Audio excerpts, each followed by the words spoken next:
I never thought the sound of a key turning in a lock could trigger a fight or flight response. But when that door swung open and revealed the one person I swore to avoid for the rest of my existence, I realized the universe didn't just hate me, it was actively plotting my demise. Hey everyone, welcome back to the channel. If you think your roommate situation is bad, trust me, you haven't seen anything yet. I'm about to tell you the story of how my dream college life turned into a living nightmare, and why I might be secretly enjoying it. Before we jump into the chaos, do me a huge favor. Smash that like button to give me some moral support, subscribe if you haven't already, and comment down below. What's the worst thing a roommate has ever done to you? I'm reading all of them. Okay, grab a snack, buckle up, and let's get into part 1. It was supposed to be a fresh start. That's what I told myself as I hauled 3 suitcases and a box of fragile art supplies up 3 flights of stairs. No elevators. Because of course, the freshman dorms were built in the dark ages. My name is Julian, and I am a man of simple pleasures. I like my coffee black, my sketchbooks organized by paper weight, and my living space completely drama-free. I had fantasies about my roommate. Not those kinds of fantasies. I just imagined a quiet engineering major. Someone who spent all their time at the library, wore noise-canceling headphones, and communicated exclusively via sticky notes. We would coexist in peaceful silence. I finally reached room 304. I took a deep breath, wiped the sweat from my forehead, and unlocked the door. The room was compact. That's the polite word for a shoebox with a window. But it was empty. Perfect. I claimed the bed by the window immediately. I started unpacking, humming to myself, feeling the stress of the move melt away. I had just placed my favorite framed poster of a vintage camera on the desk when the door handle jiggled. Click. The door swung open with a force that rattled the frame on my desk. All right, let's see the damage, a voice boomed. A deep, familiar, annoying voice. I froze. My hands hovered over my suitcase. No, it couldn't be. There were thousands of students at this university. The statistical probability was impossible. I turned around slowly, like a character in a horror movie realizing the killer is in the room. Standing in the doorway, holding a duffel bag effortlessly over one shoulder, was Caleb. Caleb, the guy who beat me for class president in sophomore year by handing out free pizza. The guy who accidentally spilled Gatorade on my final history project. The guy who had been my academic and social arch-nemesis since we were 15 years old. He looked different, taller. His shoulders were broader, filling out his black t-shirt in a way that was honestly rude. His hair was that messy on-purpose style that probably took 20 minutes to perfect. He stopped dead when he saw me. His confident smirk vanished, replaced by a look of genuine confusion. "Julian?" he asked, blinking. "You have got to be kidding me," I whispered. "No way," Caleb laughed. It was a dry, disbelief-filled laugh. He dropped his bag on the floor with a heavy thud. "They put me with you? I thought I requested a roommate with a personality. And I requested a human being, yet here you are." I shot back, the reflex instant. "Get out. You have the wrong room." Caleb walked in, and kicked the door shut behind him. "Room 304. Unless you squatted here illegally, this is my room too, Jules. Don't call me Jules." "Whatever. Look, I'm not thrilled about this either. I was hoping for someone cool. Maybe an athlete. Not the guy who reminded the teacher to collect homework. I did that one time in 10th grade. I shouted. My face felt hot. And for the record, I'm an art major now. I'm extremely cool." Caleb looked me up and down. I was wearing a cardigan. In August. "Right," he drawled. "Extremely cool." He walked past me, his arm brushing against mine. I flinched like I'd been electrocuted. He smelled like expensive cologne and fresh laundry. It was annoying. Why couldn't he smell like sulfur and betrayal? That would be more on brand. "So," Caleb said, throwing his bag onto the bare mattress on the other side of the room. "I guess we're stuck together. Don't worry, I won't touch your weird art stuff. Just stay on your side, keep the lights off after midnight, and don't breathe too loudly." I breathe at a normal volume. I protested. "We'll see," he smirked. That smirk. The one that made half the high school swoon and made me want to throw a textbook at him. The first few hours were a Cold War. We unpacked in silence. The tension in the room was so thick you could cut it with a palette knife. I aggressively organized my desk, lining up my pens with military precision. Caleb, on the other hand, was chaos incarnate. He threw clothes into drawers without folding them. He tossed his toiletries onto the bathroom shelf, knocking over my toothbrush holder. "Careful." I snapped. "Relax, it didn't break," he muttered, not even looking at me. By 8 p.m., I was exhausted. I just wanted to shower and sleep. I grabbed my towel and shower caddy. I'm taking a shower. Don't lock me out. Wouldn't dream of it, princess, he called out from his bed, where he was scrolling on his phone. The shower was the only sanctuary I had. I stood under the hot water, trying to process this disaster. An entire year. I had to live with Caleb for an entire year. How was I going to survive? He was loud, arrogant, and messy. Everything I hated. But as the water ran down my back, my brain betrayed me. It flashed an image of Caleb in the doorway. The way his t-shirt stretched across his chest. The way his eyes, those stupid hazel eyes, had widened when he saw me. Stop it, I told myself. He is the enemy. He is the opposition. He is Satan in Nikes. I turned off the water, dried off, and wrapped the towel around my waist. I took a deep breath, put on my I don't care face, and opened the bathroom door. Steam billowed out into the cool dorm room. I stepped out and slammed right into something solid. Whoa! Two strong hands grabbed my bare shoulders to steady me. I looked up. Caleb was standing right there, waiting for the bathroom. He was shirtless. I repeat, he was shirtless. Time stopped. My brain flatlined. I was staring directly at a very defined, very tanned chest. My eyes, against my will, traveled down to his abs. It was like looking at a Greek statue, if the statue was a jerk who stole my parking spot senior year. Watch it crash, dummy, Caleb said. But his voice sounded different. A little choked. I snapped my gaze up to his face. He wasn't looking at my eyes. He was looking at my chest. Then my stomach. Then the towel that was barely holding on around my hips. His hands were still on my shoulders. His skin was warm. Too warm. You. I stammered, my voice cracking. You were standing in front of the door. Caleb blinked, as if snapping out of a trance. He dropped his hands instantly and took a step back. I live here. I can stand where I want. He ran a hand through his hair, looking everywhere except at me. Just move. I need to shower. I scrambled out of his way, clutching my towel for dear life. Go ahead. Use all the hot water. See if I care. He brushed past me into the bathroom and slammed the door a little too hard. I heard the lock click. I stood there in the middle of the room, shivering. My heart was pounding against my ribs like a trapped bird. Why was my heart pounding? It was just adrenaline. Shock. Anger. It definitely wasn't because Caleb looked like a runway model without a shirt. Absolutely not. I quickly changed into my pajamas, an oversized t-shirt and boxers, and dove into bed. I pulled the covers up to my chin, staring at the ceiling. This is going to be a long year, I thought. 10 minutes later, the bathroom door opened. Caleb walked out, steam following him like a dramatic effect. He was wearing low-slung gray sweatpants and a towel draped around his neck. His hair was wet and messy. He didn't say a word. He walked over to his side of the room, turned off the main light, and clicked on his desk lamp. The room was bathed in a soft orange glow. Hey, Julian, he said into the silence. I stiffened. What? He didn't turn around. He was facing his desk, his back to me. The muscles in his back shifted as he moved. The art thing, he said quietly. Is that what you're actually studying? Or is it a hobby? It's my major, I said defensively. Why? Gonna make a joke about how I'll be unemployed. He turned his chair around to face me. The lamp cast shadows across his face, making his sharp jawline look even sharper. He wasn't smiling. He looked serious. No, Caleb said. I actually saw that portrait you did for the yearbook last year. The one of Mr. Henderson. I held my breath. That portrait was one of the best things I'd ever drawn. It was good, Caleb said. He looked me right in the eye. Like really good. You captured how tired he always looked. My mouth fell open slightly. Was Caleb complimenting me? Was this a trap? Was there a hidden camera? Oh, I managed to say. Thanks. Don't let it go to your head, he quickly added, the smirk returning. I'm just saying, at least you're not studying something useless like philosophy. Hey, philosophy is valid.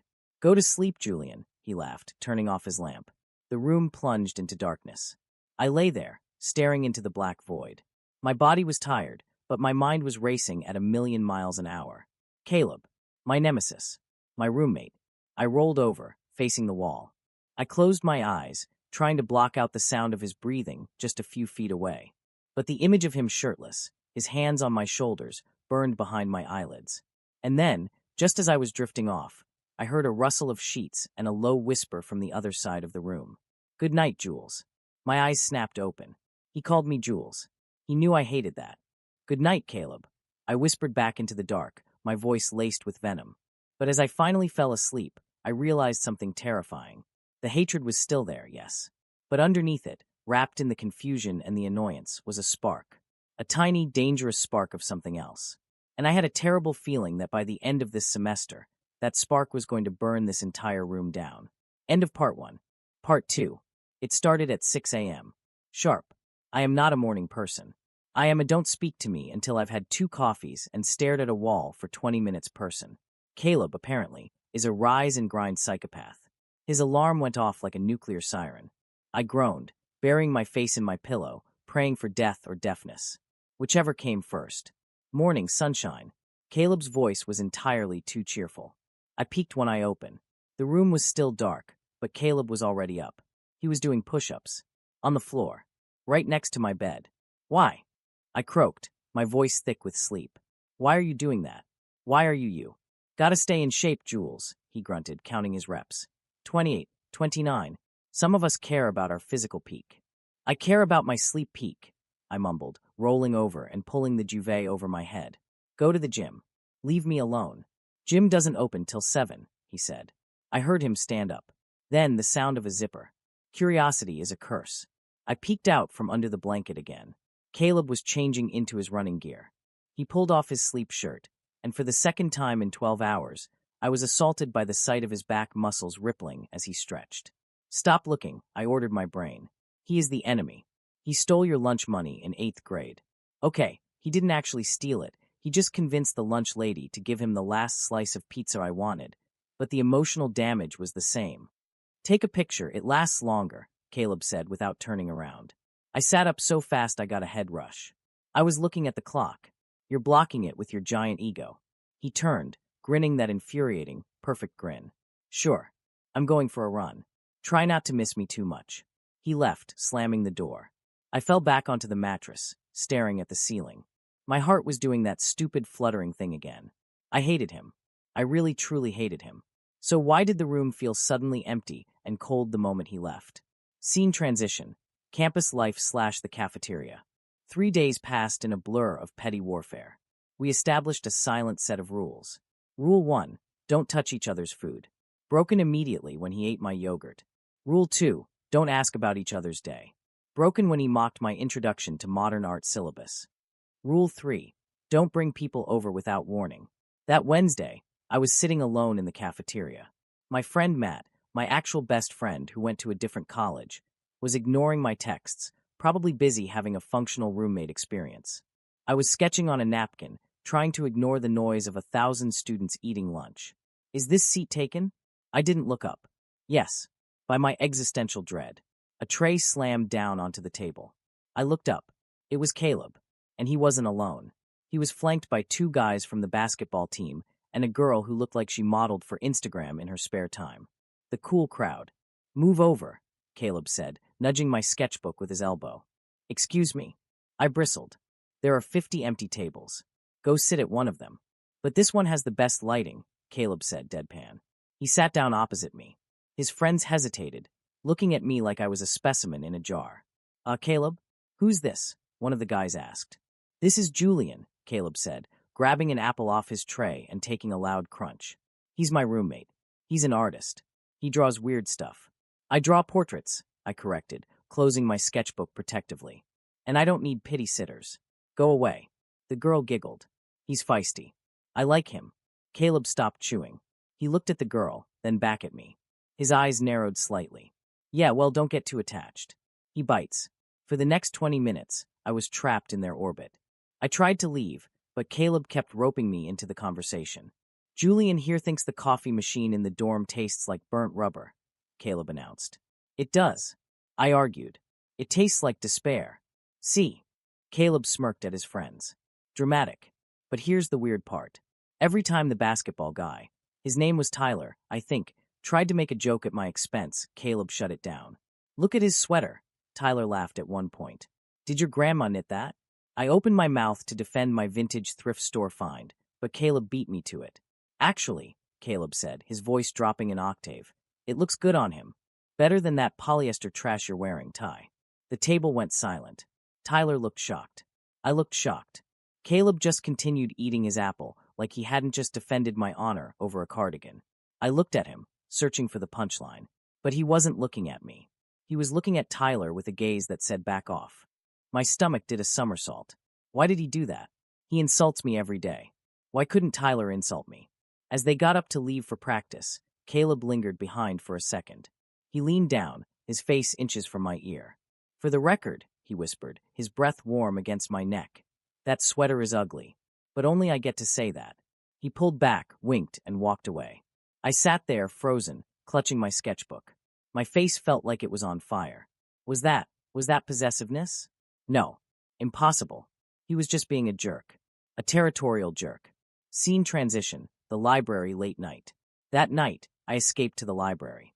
The dorm room was too small for the confusing energy Caleb was putting out. I needed space. I needed silence. I found a secluded corner in the back, surrounded by dusty history books. I spread out my charcoal pencils and my assignment, a study of human anatomy. Hands, specifically. I was struggling. Hands are impossible. I had been erasing the same thumb for 20 minutes when a shadow fell over my paper. You're drawing it wrong. I jumped, dropping my charcoal. Caleb was leaning against the bookshelf, arms crossed over his chest. He was wearing a hoodie. My hoodie? No, wait. It looked like mine, but it fit him way better. Are you stalking me? I hissed. Do you have a tracking chip on me? Please, he scoffed, pulling out a chair and sitting backwards on it, straddling the seat. I came to study. I saw your hair sticking up over the cubicle wall. It's hard to miss. I self-consciously flattened my hair. Go study then. I'm busy. You're struggling, he corrected.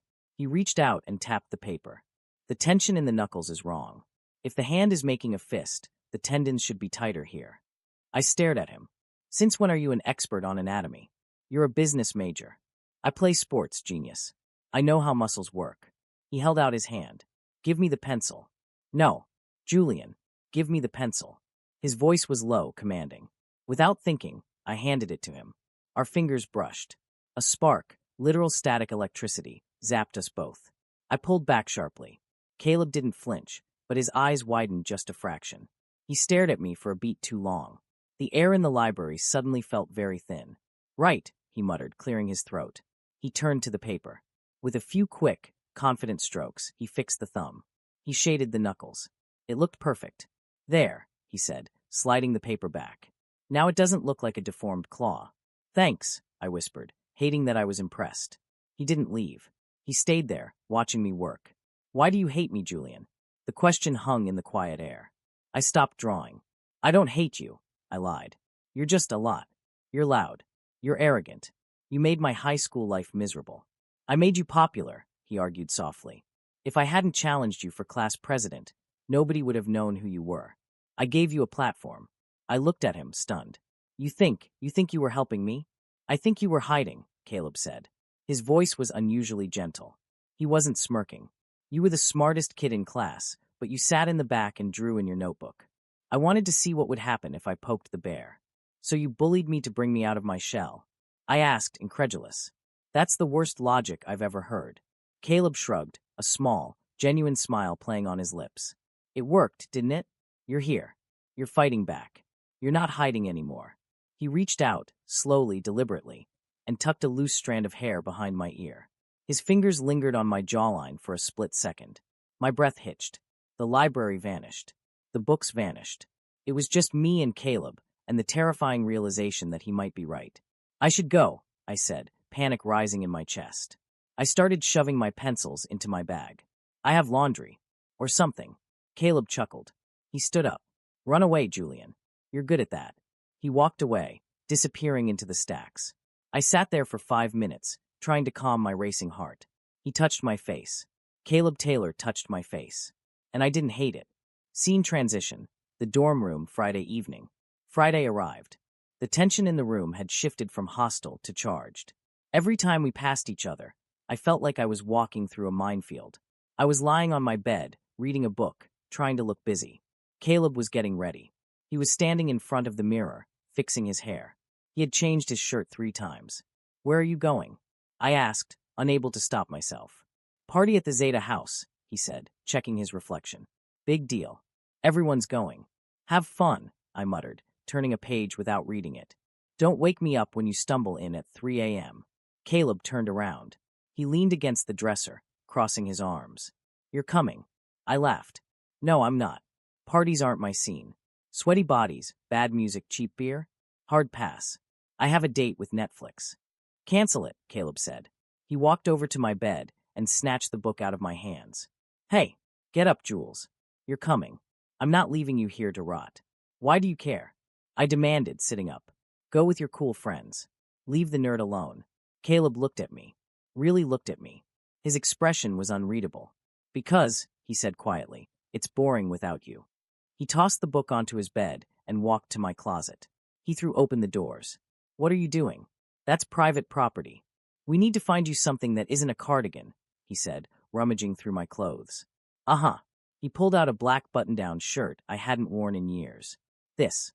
Put this on. I am not. Put it on, or I'll dress you myself. The threat hung in the air. My mind supplied a very vivid image of Caleb dressing me. My face went nuclear red. Fine. I snatched the shirt. Turn around. I've seen it all before, Jules, he teased, but he turned his back. I changed quickly, my hands shaking. I buttoned the shirt up to the collar. Done, I said. Caleb turned around. He stopped. He looked me up and down, his eyes dark. He walked over to me, invading my personal space again. He reached out. I flinched, but he didn't hit me. He undid the top 2 buttons of my shirt. There, he murmured, his fingers brushing my collarbone. Let it breathe. You have a neck, you know. You should show it off. He was so close. I could smell his cologne, sandalwood and citrus. I could see the flecks of gold in his hazel eyes. Caleb, I whispered. I didn't know what I was going to say. Stop. Don't stop. Kiss me. He stepped back, breaking the spell. He grabbed his keys. Let's go, Rumi, he said, his voice a little rough. Don't make me regret inviting you.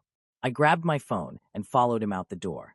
My brain was screaming danger, danger, but my feet were moving on their own. I was going to a party with my nemesis. I was wearing the shirt he picked out, and for the first time in my life, I wasn't thinking about how to beat him. I was thinking about how his hand felt on my collarbone, and that scared me more than anything. End of part 2. Part 3. The music wasn't just sound, it was a physical assault. As soon as Caleb pushed open the heavy oak door of the Zeta house, a wall of heat, humidity, and bass hit me in the face. It smelled like cheap beer, expensive perfume, and bad decisions. I immediately wanted to turn around, walk back to our dorm, and bury myself in a fortress of pillows. But Caleb's hand was on the small of my back, firm, warm, and guiding me forward. Don't look like a deer in headlights, he shouted over the noise, leaning down so his lips brushed my ear. It makes you look like a freshman. I am a freshman, I shouted back, gripping the strap of my messenger bag like a lifeline. And so are you. Yeah, but I don't look like one, he smirked, straightening up and scanning the room. He wasn't wrong. Caleb Taylor walked into that party like he owned the building. People, seniors, juniors, people way out of our league, waved at him. He nodded back coolly, his hand never leaving my back. It was possessive, territorial, and for some stupid, traitorous reason, it made me feel safe. Drink, Caleb said, steering me toward the kitchen. You need a drink. You look like you're solving calculus equations in your head. I'm analyzing the structural integrity of this floor, I muttered. There are too many people jumping. Caleb laughed. It was a real laugh, not his usual mocking snort. He grabbed 2 red Solo cups from a table. He sniffed one, grimaced, and handed it to me. It's punch, probably mostly fruit juice and regret. Drink up. I took a sip. It was sweet, sticky, and burned on the way down. Disgusting, I said, taking another sip. That's the spirit, Caleb grinned, clinking his cup against mine. For the next hour, I was trapped in Caleb's orbit. I expected him to dump me in a corner and go find his basketball friends or flirt with some girl. That's what the old Caleb, the high school nemesis Caleb, would have done. But this Caleb was confusing the hell out of me. Every time someone bumped into me, Caleb's arm shot out to steady me. Every time a girl came up to flirt with him, and there were many, he would smile politely, point at me, and say, "Have you met my roommate, Julian? He's an artist. He's brilliant. He was using me as a shield. Or maybe a wingman. I couldn't tell. Stop introducing me like I'm a prize poodle." I hissed at him after the 5th introduction. "I'm bragging about you, Jules," he said, taking a long drink. His eyes were a little glassy, his cheeks flushed. "You're the only interesting person here. Everyone else is talking about football or who hooked up with who. You notice things. I froze. What? You notice things, he repeated, looking down at me. The crowd surged around us, pushing us closer together. His chest bumped against my shoulder. Like that time in 10th grade when you noticed I was failing math before the teacher even graded the test. You left your notes on my desk. My heart hammered against my ribs. I didn't do that for you. I did it because your sighing was annoying me. Liar, he whispered. Suddenly, the vibe shifted. A guy I didn't recognize, tall, wearing a leather jacket, looking like a bad news cliché, pushed through the crowd and stopped in front of us. He looked at Caleb, then his eyes slid to me. He looked me up and down slowly. Predatory. Hey, the guy said, ignoring Caleb completely. He smiled at me. It was a slick, practiced smile. I haven't seen you around before. You a transfer? I blinked, surprised to be addressed directly. No. Freshman. Cute, the guy said. He took a step closer, invading my personal space. I'm Leo. You look like you need saving from this lame party. Want to go get some fresh air? I opened my mouth to say a polite no, but a shadow fell over me. Caleb stepped in front of me, physically blocking Leo's view. His back was to me, but I could see his shoulders tense up under his black t-shirt. He's good, Caleb said. His voice was cold, menacingly calm. He's with me. Leo chuckled, looking Caleb up and down. Relax, man. I'm just asking him a question. Unless you're his boyfriend. The world stopped. The music seemed to fade into a dull roar. Boyfriend. I held my breath, waiting for Caleb to laugh. To shove me away. To make a joke about how absurd that was. Me, dating Julian? As if. But Caleb didn't laugh. He took a step closer to Leo, dominating the space. I'm his roommate, Caleb said, his voice dropping an octave. And he's not interested. Walk away, Leo. Leo held Caleb's gaze for a tense second. Then he shrugged, laughed nervously, and backed off. Whatever, dude. Chill. He disappeared into the crowd. Caleb turned around slowly. His jaw was clenched tight. He looked furious. Are you okay? He asked sharply. Yeah, I stammered. I can handle myself, you know. I didn't need you to go full bodyguard mode. He was a creep, Caleb snapped. He grabbed my arm, gentle but firm. Let's go outside. It's too loud in here. He didn't wait for an answer. He dragged me through the kitchen, out the back door, and onto the porch. The cool night air hit us like a bucket of water. The noise of the party was muffled here. The backyard was empty except for a few smokers near the fence. Caleb let go of my arm and leaned against the railing, taking a deep breath. He ran a hand through his hair, messing up the perfect style he'd spent 20 minutes on. I stood there, shivering slightly in my thin button-down shirt. The shirt he picked out. Why did you do that? I asked quietly. Caleb didn't look at me. He was staring at the moon. Do what? Act like I belong to you. He turned his head slowly. His eyes were dark, unreadable pools in the moonlight. Maybe I just don't like sharing. My breath hitched. Sharing what? Your nemesis. Is that what we still are? Caleb asked. He pushed off the railing and walked toward me. 1 step. 2 steps. Nemesis. He stopped when he was inches away. I had to tilt my head back to look at him. I don't know, I whispered. My voice betrayed me. It sounded breathless. Wanting. You know, Caleb said softly, when you fixed my math grade. I wanted to thank you, but I was a stupid kid with too much pride. So I pulled your pigtails instead. I didn't have pigtails, Caleb. Metaphorical pigtails, he smirked. He reached out and touched the collar of my shirt. His fingers grazed my skin, sending electric shocks down my spine. I pulled your metaphorical pigtails because it was the only way to get you to look at me.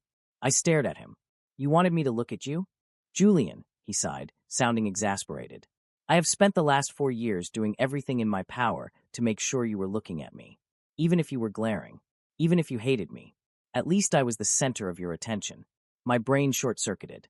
Wait, was he saying? You're drunk, I said, trying to step back. But the railing was behind me. I was trapped. I'm tipsy, he corrected. There's a difference. Drunk Caleb would be singing karaoke. Tipsy Caleb is just honest. He leaned in closer. His hand moved from my collar to my cheek. His thumb brushed over my cheekbone. His skin was rough, calloused from basketball, but his touch was incredibly gentle. You look good tonight, Jules, he murmured. Really good. When that guy looked at you, I wanted to punch him. Violence isn't the answer, I squeaked. Sometimes it is, he whispered. His gaze dropped to my lips, then back up to my eyes. My heart was beating so loud I was sure he could hear it. Kiss me, I thought. The thought was so loud it almost echoed. Just kiss me and get it over with, so I can stop wondering. Caleb leaned in. His eyes fluttered shut. I closed mine too, tilting my chin up. Bang! The back door flew open, hitting the wall with a deafening crash. Caleb, there you are. We jumped apart like guilty magnets. Matt, my best friend from back home, who apparently was at this party too, stumbled onto the porch, holding a slice of pizza. Dude, Matt yelled, oblivious to the thick, romantic tension he had just murdered. I've been looking everywhere for you. And, oh my God, is that Julian? Why is he wearing a shirt that actually fits? Who are you, and what have you done with my nerdy friend? Caleb ran a hand down his face, groaning. Timing, Matt. Work on your timing. I was hyperventilating. I couldn't look at Caleb. I couldn't look at Matt. My face felt like it was radiating heat, like a supernova. I need to go to the bathroom, I blurted out. I pushed past Caleb, ignoring the way his hand reached out to catch me. I dodged Matt and ran back inside the house. I didn't go to the bathroom. I went straight for the front door. I needed to leave. I needed to breathe. I needed to process the fact that my arch-nemesis, the bane of my existence, had just admitted he spent 4 years trying to get my attention. I burst out onto the front lawn and started walking. Fast. The cool air felt good on my burning face. I wrapped my arms around myself, walking down the sidewalk toward the dorms. Julian, wait. I walked faster. Julian. Footsteps pounded on the pavement behind me. Heavy, athletic strides. A hand grabbed my wrist and spun me around. Caleb was panting slightly. He looked wild. His hair was a mess, his eyes wide. You don't get to run away this time, he said, breathing hard. Not after that. After what? I shouted, yanking my arm back. After you almost kissed me? Or after you told me you've been messing with my life for years because you have some twisted need for attention? It wasn't just attention. Caleb yelled back. We were standing under a street lamp. The light flickered above us, casting long shadows. Then what was it? I demanded, tears pricking my eyes. Because from where I'm standing, it felt like you just liked making me miserable. It was because you were the only one who didn't care about the popularity crap. Caleb shouted, throwing his hands up. Everyone else just wanted to be around Caleb the athlete, or Caleb the party guy. You looked at me like I was an idiot. You challenged me. You were real. He stepped closer, his voice dropping to a desperate whisper. You were the only thing that felt real, Julian. I stared at him. The anger drained out of me, replaced by a terrifying vulnerability. So you tormented me? I didn't know how else to be close to you, he admitted. He looked defeated. He looked like a little boy who had broken a window. Silence stretched between us. Cars passed by on the main road, their headlights sweeping over us, but it felt like we were the only two people on Earth. You're an idiot, I whispered. Caleb let out a shaky breath. A small, hopeful smile tugged at the corner of his mouth. Yeah, I know, but I'm your idiot roommate. My nemesis, I corrected, but there was no heat in it.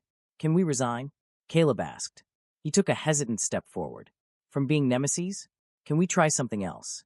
Like what? Like friends, he suggested. Then his eyes darkened, that intensity returning. Or, whatever we were doing on the porch before Matt ruined it. My heart did a flip. I don't know if I can be friends with someone who steals my yogurt, I said, trying to keep my voice steady. Caleb laughed. He reached out and very slowly took my hand. His fingers laced through mine. It fit perfectly. It was annoying how perfectly it fit. I'll buy you a lifetime supply of yogurt, he promised. Just don't run away. Walk back with me. I looked at our joined hands. Then I looked up at him. Okay, I said, but you're carrying my bag. Caleb grinned, a real, blinding, beautiful grin that made my knees weak. He swung my bag onto his shoulder without letting go of my hand. Deal. We walked back to the dorm in silence. But it wasn't the awkward silence of the first night. It was a comfortable, heavy silence. The kind that is filled with unspoken words and promises. When we got to room 304, Caleb unlocked the door. We stepped into the darkness. He didn't let go of my hand immediately. We stood there in the dark, the only light coming from the hallway. Good night, Julian, he said softly. He squeezed my hand once, then released it. Good night, Caleb, I whispered. He walked to his bed. I walked to mine. I lay down, staring at the ceiling again. But this time, I wasn't dreading the morning. I touched my lips, remembering how close he had been. My nemesis was gone, and in his place was something much, much more complicated. And as I closed my eyes, I realized the scariest part wasn't that I was starting to like him. The scariest part was that I was pretty sure I was already in love with him. End of part 3. Part 4. Waking up felt different. Usually, my first thought in the morning was a strategic calculation of how to avoid Caleb. Is he in the shower? Is he doing push-ups? Can I make it to the door without eye contact? But today, my first thought was the ghost of warmth on my hand. I opened my eyes and stared at the ceiling.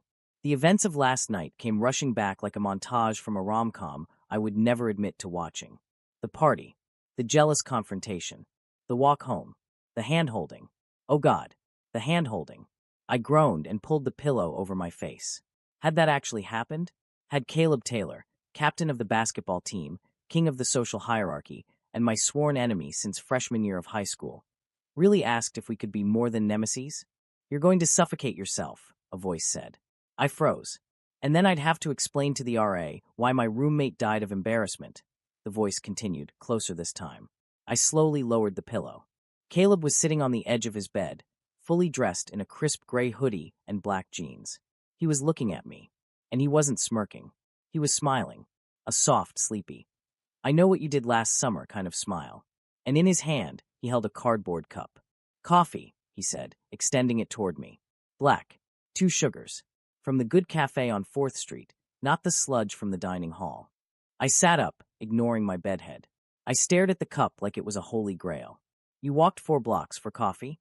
I went for a run, he shrugged, but his ears turned a faint shade of pink. It was on the way. Take it before I drink it. I took the cup. Our fingers brushed. The electricity was still there, buzzing under my skin. Thanks, I mumbled, taking a sip. It was perfect. So, about last night. Caleb's expression shifted. He leaned forward, resting his elbows on his knees. The playful vibe evaporated, replaced by that intense focus that made my stomach do flips. I meant it, Julian, he said quietly. Every word.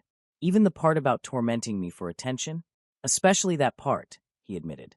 Look, I know we have. History. Bad history. I was a jerk. A massive jerk. But I don't want to fight with you anymore. Unless it's about whose turn it is to take out the trash. I traced the rim of the coffee cup. And what are we now? If we're not fighting. We're.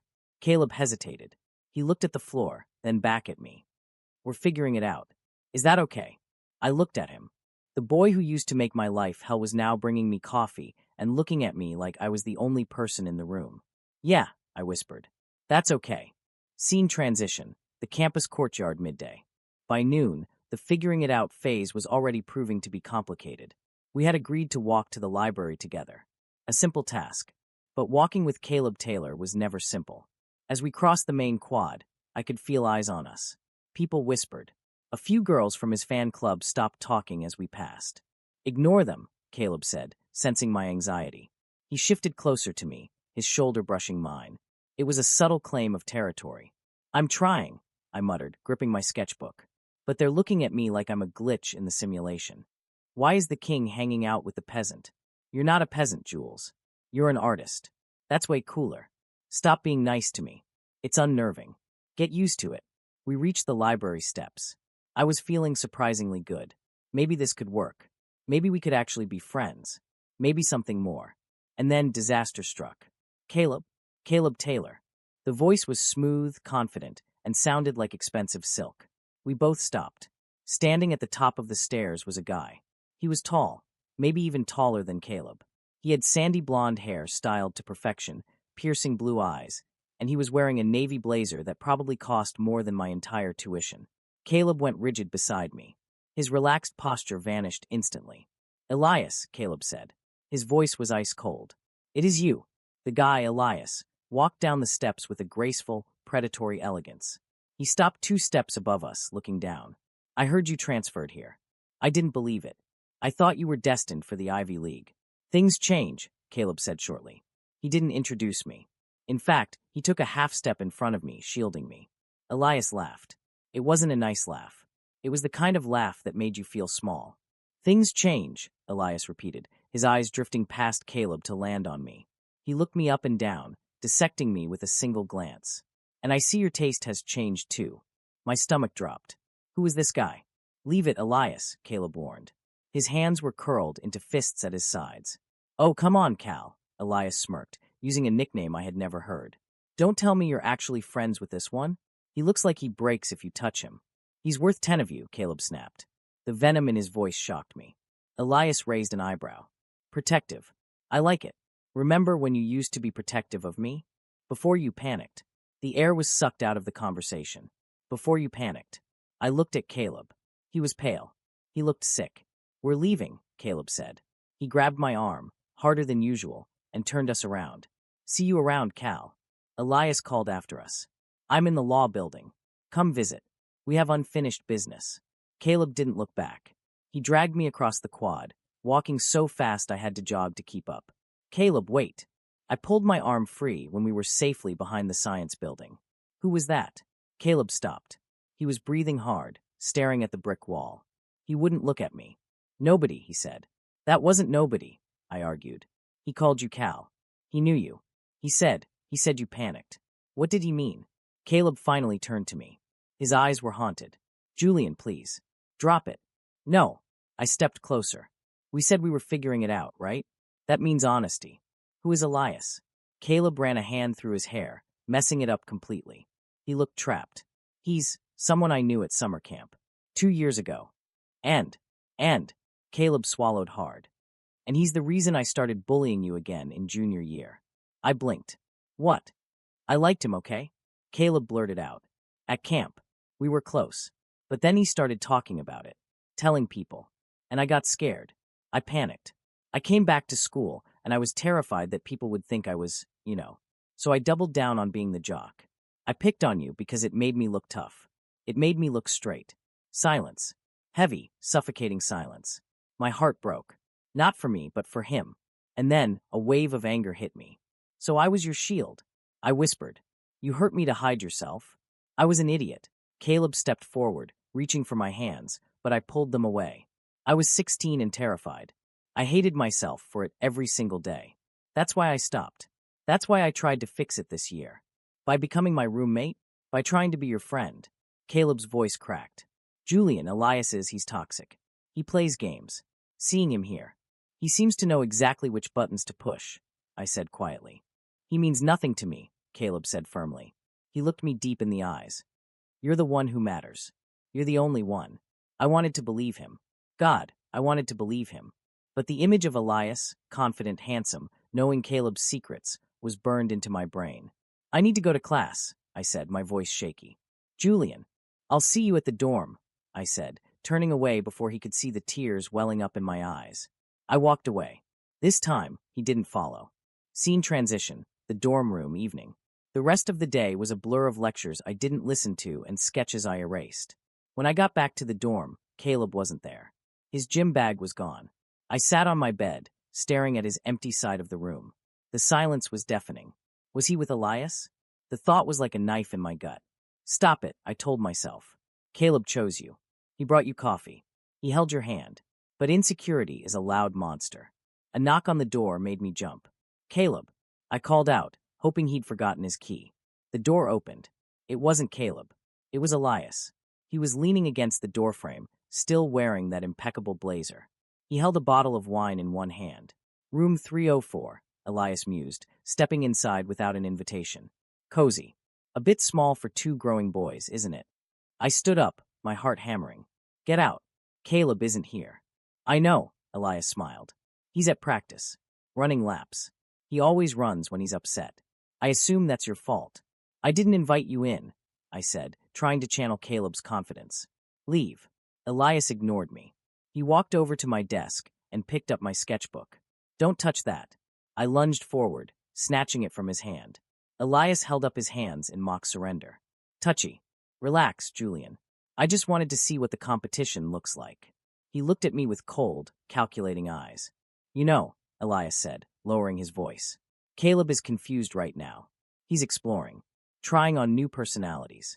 Like this nice guy act. It's not an act, I said, though my voice wavered. Isn't it? Elias took a step closer. He smelled like expensive cologne and arrogance. I know Caleb better than anyone. I know what he likes. I know what he craves. He craves excitement, power, status. He gestured to my side of the room, my messy art supplies, my vintage posters. Do you really think you fit into his world? Elias asked softly. Or are you just a novelty? A little experiment before he returns to the big leagues.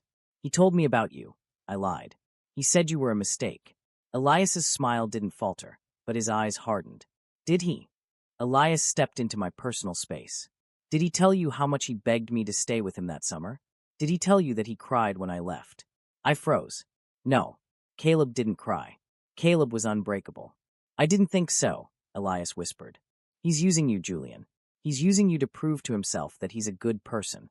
But eventually he'll get bored. And when he does, Elias leaned in, his voice a hiss in my ear. I'll be waiting to pick up the pieces. The door handle rattled.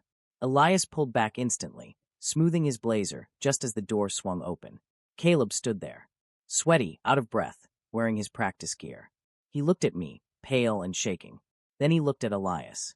The bag dropped from Caleb's hand. What the hell are you doing in my room? Caleb roared. Elias smiled, a perfect, innocent smile.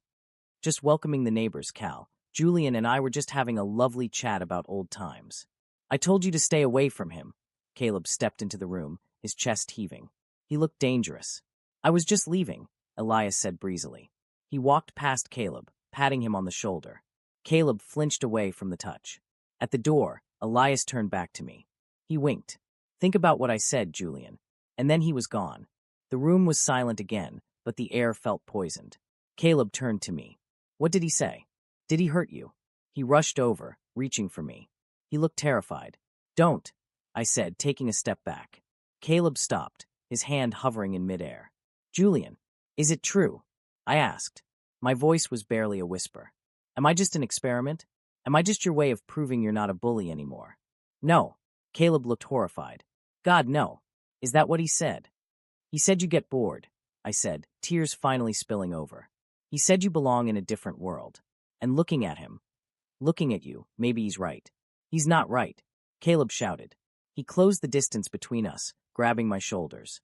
He's a liar. He's trying to get into your head. Well, it's working. I yelled back, pushing his hands away. Because I don't make sense, Caleb. Us. We don't make sense. You're you and I'm me. Why would you want this? Why would you want me? Caleb stared at me. His eyes were wide, filled with a mix of frustration and desperation. You really don't see it, do you? He whispered. See what? I don't want status, Julian. I don't want excitement. I want. He stopped. He took a deep breath. I want someone who knows the real me and stays anyway, he said. Elias knew me, and he used it against me. You knew me at my worst, and you're still standing here. He took a step closer. I'm not bored, Julian. I'm terrified, because for the first time in my life, I have something I actually can't afford to lose. He looked at my lips, then at my eyes. Can I prove it? He asked softly. My heart was beating so fast I thought I might pass out. The doubt was still there, swirling with Elias's poisonous words. But Caleb was here. Caleb was real. How? I whispered. Caleb didn't answer with words. He reached out, cupped my face with both hands, and this time, there was no interruption. No mat. No door slamming. He leaned down and kissed me. It wasn't like in the movies. It wasn't perfect. It was desperate. It was messy. It tasted like coffee and fear and longing. I froze for a split second, and then I melted. I grabbed the front of his sweaty jersey and pulled him closer. For a moment, the world disappeared. Elias disappeared. The past disappeared. But then, Caleb's phone buzzed loudly on the desk. Once. Twice. 3 times. We broke apart, breathing heavily. Caleb kept his forehead against mine, his eyes closed. Ignore it, he murmured. It might be important, I whispered, though I didn't want him to move. Caleb sighed, frustrated. He pulled away and walked over to the desk. He picked up his phone. I watched his back. I saw his muscles tense. I saw his posture stiffen. He stared at the screen for a long time. Caleb, I asked, a cold feeling settling in my stomach. He turned around slowly. The softness from the kiss was gone. His face was pale again. It's my dad, he said, his voice hollow. He's here. On campus. Okay, I said. That's good. No, Caleb said. He held up the phone. There was a message, but also a picture. It was a picture of us, walking into the dorm 5 minutes ago, taken from a distance. He says we need to talk, Caleb read the text, his voice trembling. About my situation, Dad. I felt the blood drain from my face. Who took the picture? I asked, though I already knew the answer. Caleb looked at the door where Elias had just left. Elias, Caleb whispered. He didn't just come to talk. He came to out me to my father. The silence that followed wasn't just heavy. It was crushing. We had just had our first kiss. And now my roommate, my nemesis, the guy I was falling for, was about to lose everything. End of part 4. Part 5. He's outside, Caleb whispered. His voice didn't sound like his own. It sounded hollow. Broken. My dad. He's in the parking lot. I looked at the phone in his hand. The screen was black now, but the threat was still burning in the air. A picture of us. Sent by Elias. Okay, I said, forcing my voice to be steady, even though my hands were shaking. Okay, we can explain. We can tell him it was a misunderstanding. We were just messing around. Caleb looked up at me. His eyes were red-rimmed and filled with a terrifying kind of resignation. You don't know my father, Julian, he said. He stood up, his movements stiff and mechanical. He started pacing the small room.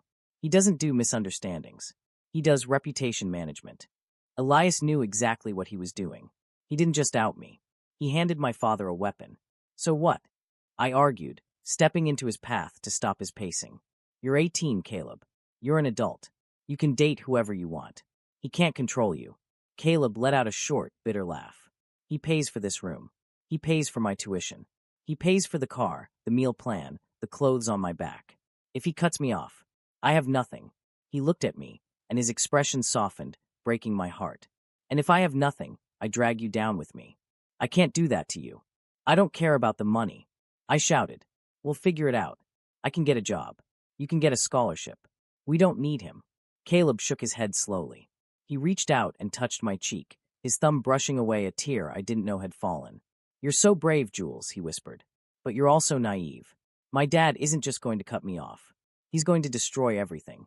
He'll pull strings. He'll make sure I don't get transferred credits. He'll ruin my chances at the league. He destroys things that don't fit his image.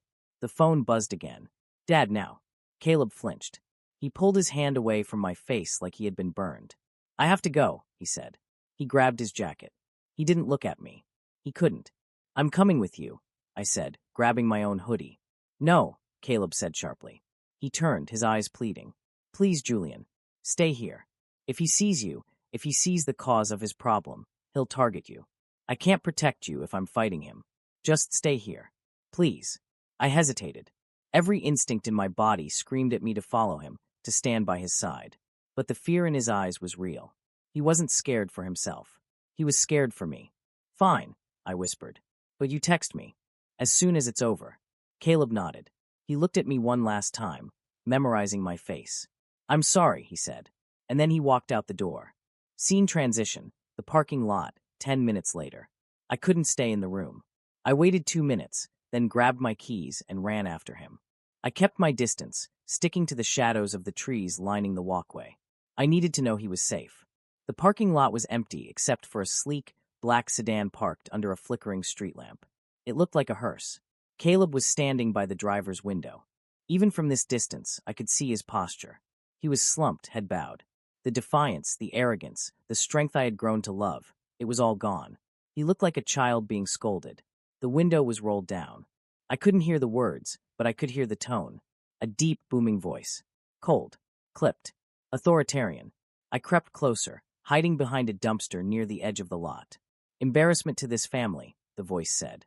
I sent you here to focus on your future, not to play house with some distraction. It's not like that. Caleb's voice was quiet, pleading. Dad, please. It's just a rumor. Elias is lying. Elias sent me proof, the father snapped.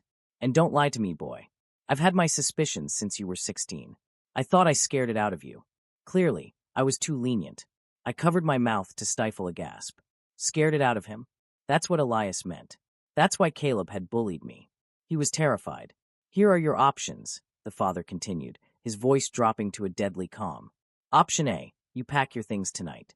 You withdraw from this university immediately. I have already arranged a transfer to the military academy in Virginia. They will straighten you out. No phones. No distractions. No. Him. Dad, no, Caleb choked out. My team, my life is here. Option B. The father cut him off. You stay here. But you are cut off. Completely. No tuition. No apartment. No car. And I will make a few calls to the athletic board. I'm sure they'd be interested to know about your instability. You'll never play basketball professionally. You'll be nothing. The silence that followed was heavy enough to crush bone. Choose Caleb, his father said. The family name or the gutter. I watched, tears streaming down my face. I wanted to run out there. I wanted to scream at his dad. I wanted to grab Caleb's hand and run away with him. But I froze. Caleb straightened up. He wiped his face with his sleeve. He looked at the car, then he looked back toward the dorms. Toward me, even though he didn't know I was there. I need time, Caleb said. His voice was shaking. You have 1 hour, his father said. The window rolled up. The engine started. The black car peeled out of the parking lot, leaving Caleb standing alone in the cold, harsh light of the street lamp. He didn't move for a long time. Then, he let out a scream, a raw, guttural sound of pure frustration, and kicked the tire of a parked car. He collapsed onto the curb, burying his head in his hands. I stepped out from behind the dumpster. Caleb. He whipped his head around. When he saw me, his face crumpled. I told you to stay inside, he croaked. I don't take orders very well, I said, walking over to him. I sat down on the curb next to him. I didn't touch him. Not yet. I heard him. Then you know, Caleb said, staring at the asphalt. My life is over. No, it's not, I said firmly. We can fight this. We can. Stop. Caleb stood up violently. Stop trying to fix it, Julian. You can't draw a pretty picture and make this go away. This is real life. I know it's real. I stood up too, facing him. But you can't let him win. If you go to that academy, he owns you forever. If you stay, we can figure it out. There is no we. Caleb shouted. The words hit me like a physical slap. What? I whispered. Caleb looked at me. His eyes were cold. Dead. It was the face he used to wear in high school. The mask. Look at you, Caleb sneered. You're a struggling art student. You live on financial aid and instant noodles. You think you can save me? You think love pays the rent? You think holding hands makes up for losing my entire future? Caleb, stop, I said, reaching for him. You don't mean that. You're scared. He slapped my hand away. I'm not scared, he lied. I'm realistic. Elias was right. I was bored. I was experimenting. But now the bill has come due, and I'm not paying it for you.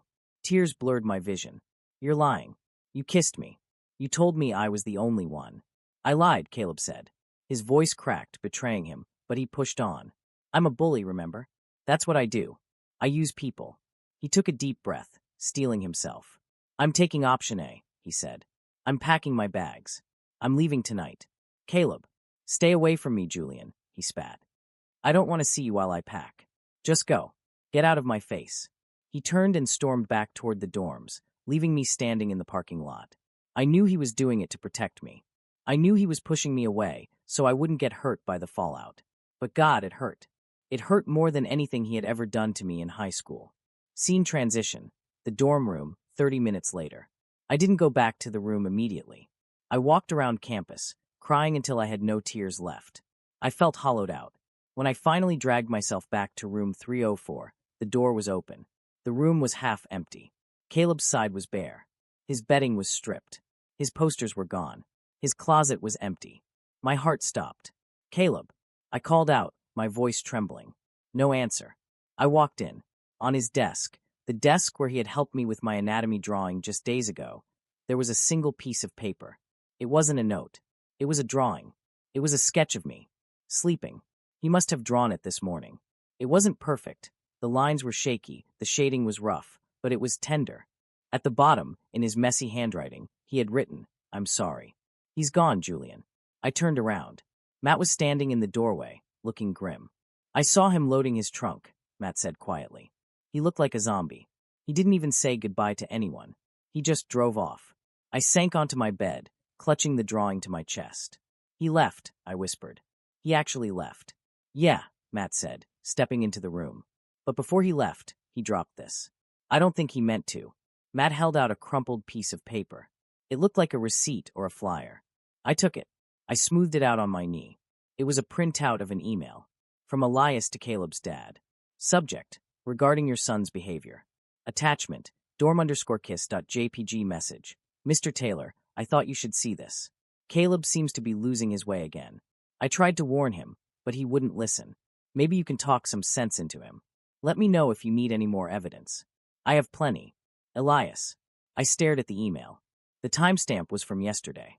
Before the party. Before the kiss. Elias had planned this. He knew Caleb would try to move on. He had been stalking us. He had set the trap before we even fell into it. And then I saw something else. A handwritten note on the back of the email, in Caleb's dad's handwriting. Meet me at the Executive Hotel, room 212. 9 p.m. Bring the boy. I checked the time. It was 8:45 p.m. Bring the boy, I whispered. What? Matt asked. His dad didn't just want Caleb to leave, I said, my brain firing up. He wanted a meeting. Tonight. At the hotel. So, Caleb already left. He chose the military school option. Did he? I looked at the drawing of me again. Caleb is stubborn. He's proud. And he hates losing. I stood up. A new energy was surging through me. It wasn't sadness anymore. It was rage. And determination. He pushed me away because he thought he had no choice. I said, grabbing my car keys, my beat-up old Honda keys. He thinks he has to sacrifice himself to save me. He thinks his dad holds all the cards.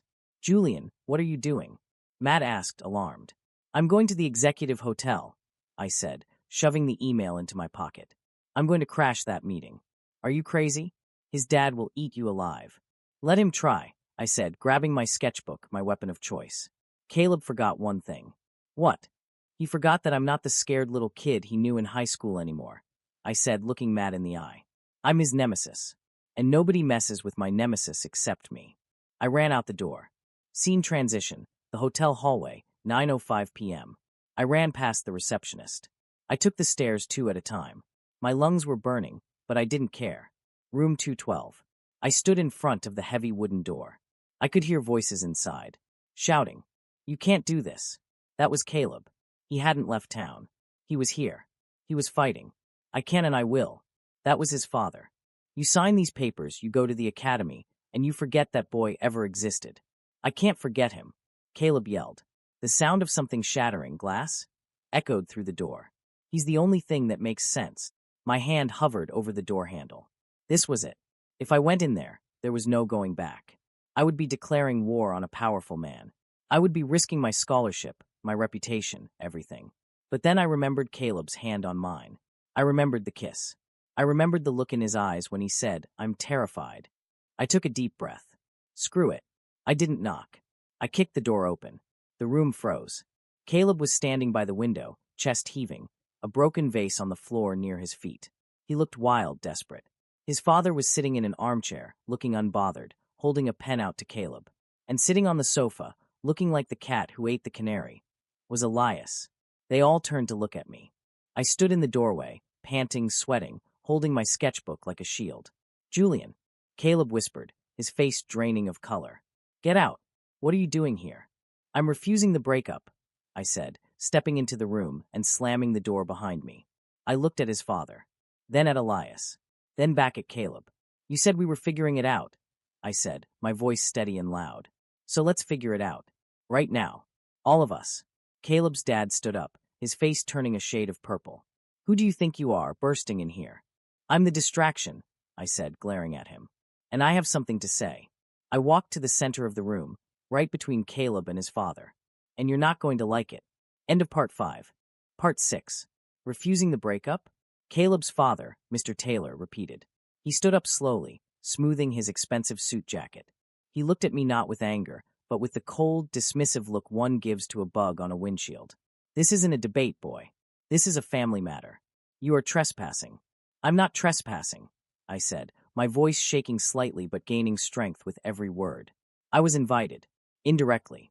I pulled the crumbled email printout from my pocket, the one Elias had sent, and slapped it onto the coffee table.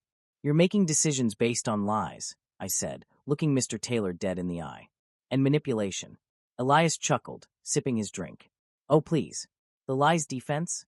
It's a bit cliché, don't you think, Julian? The photo speaks for itself. The photo shows two people who care about each other. I shot back, turning to Elias. But it doesn't show the context. It doesn't show that you have been stalking us. It doesn't show that you're obsessed with Caleb because he was the one person who walked away from you. Elias's smirk faltered. Careful, artist. You're punching above your weight class. Am I? I opened my sketchbook. My hands were trembling, but I forced them to be steady. I flipped to the page I had been working on during my frantic run over here. It wasn't a pretty drawing. It was raw. It was dark. It depicted a figure, Caleb, bound by strings like a marionette. The strings were being held by two shadowy figures, one looking like his father, the other like Elias. The figure of Caleb looked suffocated, broken. I turned the book around and held it up for Mr. Taylor to see. "This is your son," I said quietly. "This is what you're doing to him. You think you're saving his reputation? You're killing his spirit. And if you send him to that academy, if you force him to be something he's not, you won't have a son anymore. You'll just have a soldier who hates you." Mr. Taylor looked at the drawing. For a second, just a split second, something flickered in his eyes. Regret, recognition, art, Mr. Taylor scoffed, recovering his composure. Very touching. But the real world doesn't run on sketches. It runs on power. And Caleb has none. He turned to Caleb, who was still standing by the window, silent and pale. "Last chance, Caleb," his father said, his voice hard as iron. "Sign the papers. Go to the academy. Or walk out that door with this, nobody, and lose everything." The room went silent. The air conditioner hummed loudly. I looked at Caleb. He was looking at his dad. Then he looked at Elias. Finally, his eyes landed on me. He didn't look scared anymore. He looked tired. But it was the good kind of tired. The kind you feel after you finally stop running. Caleb walked over to the desk where the papers were waiting. He picked up the pen. "Caleb, don't," I whispered, my heart dropping. Elias grinned triumphantly. "Smart choice, Cal." Caleb looked at the papers. Then he looked at his dad. "You're right, Dad," Caleb said softly. "The real world runs on power." He held the pen up and snapped it in half. Ink splattered onto the pristine white contract. "But you forgot something," Caleb said, his voice rising, strong and clear. "Power isn't just money. Power is choosing who you want to be. And I choose." He walked over to me. He didn't hesitate. He wrapped an arm around my waist and pulled me flush against his side. "I choose him," Caleb said. "I choose the guy who sees me. Not the version of me you want. The real me." Mr. Taylor's face turned a dangerous shade of red. "You are making a mistake that will cost you millions, Caleb. You walk out that door, you are cut off. No trust fund.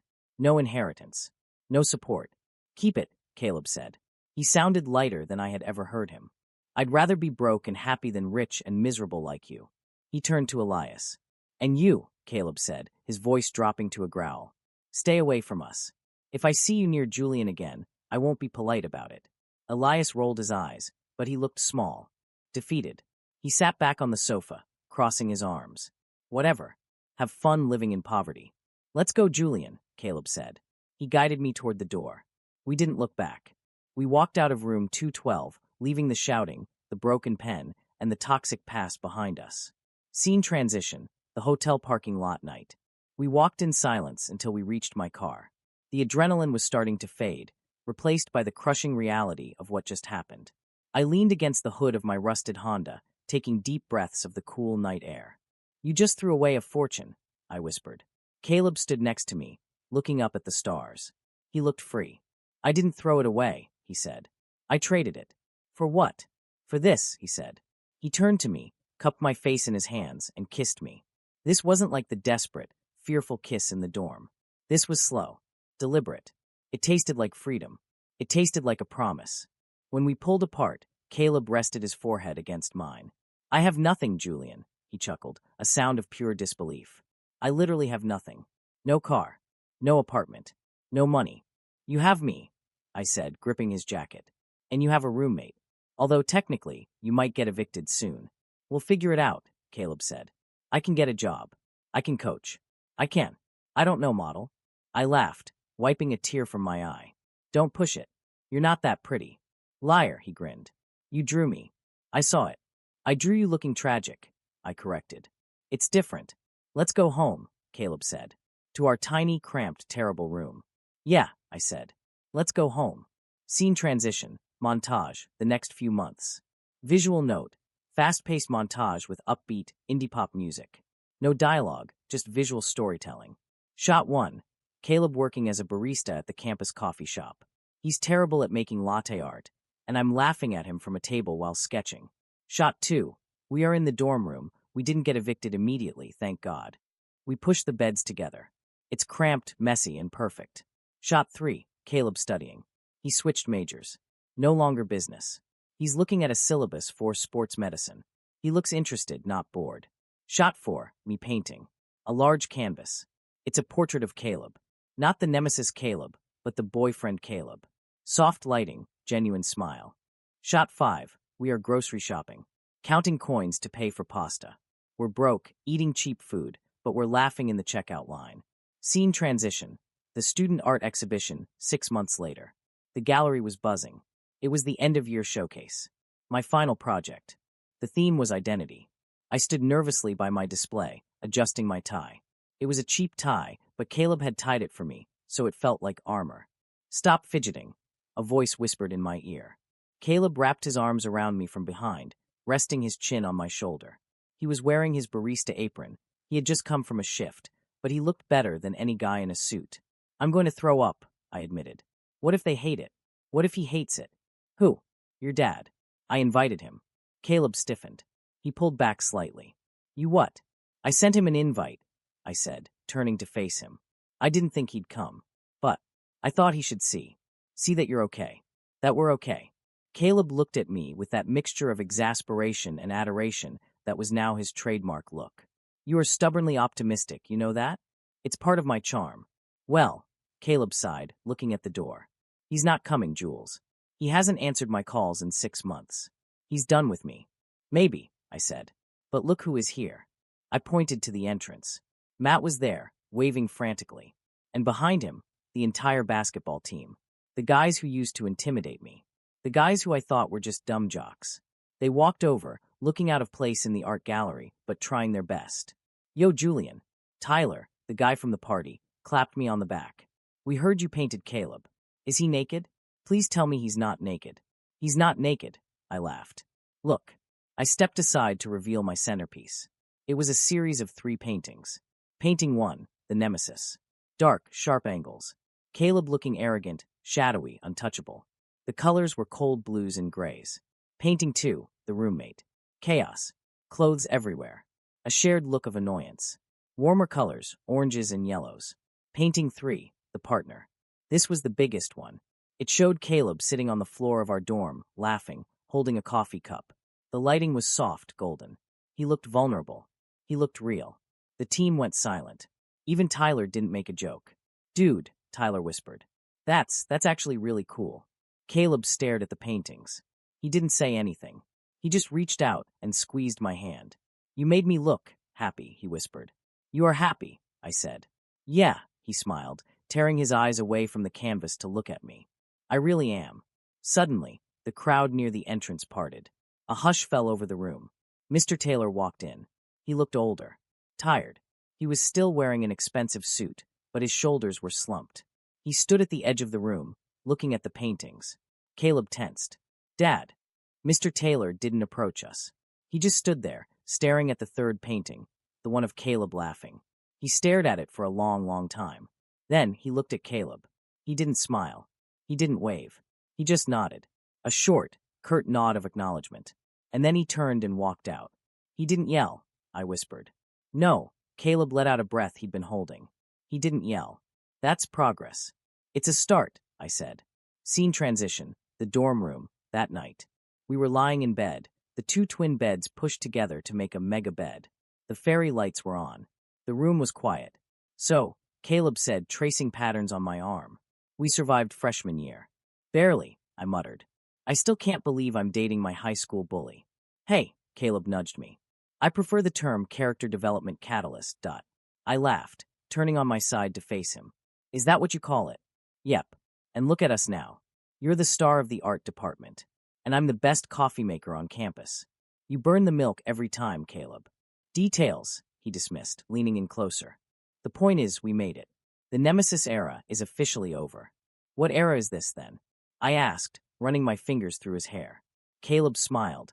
That soft, private smile that was only for me. The happily ever after era, he suggested. Or maybe just the roommates era. But the good kind. I like the sound of that, I whispered. He kissed me. Softly, sweetly. A kiss that promised 1,000 more tomorrows. No drama. No secrets. Just us.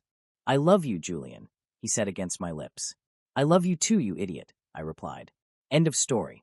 And that, my friends, is how my biggest nightmare became my best dream. It wasn't easy. It wasn't pretty. And yeah, we still fight about whose turn it is to do the dishes. but I wouldn't trade my nemesis for anyone in the world. Thanks for watching our story. If you stuck around this long, you're the real MVP. Don't forget to like and subscribe for more chaos. See you next semester.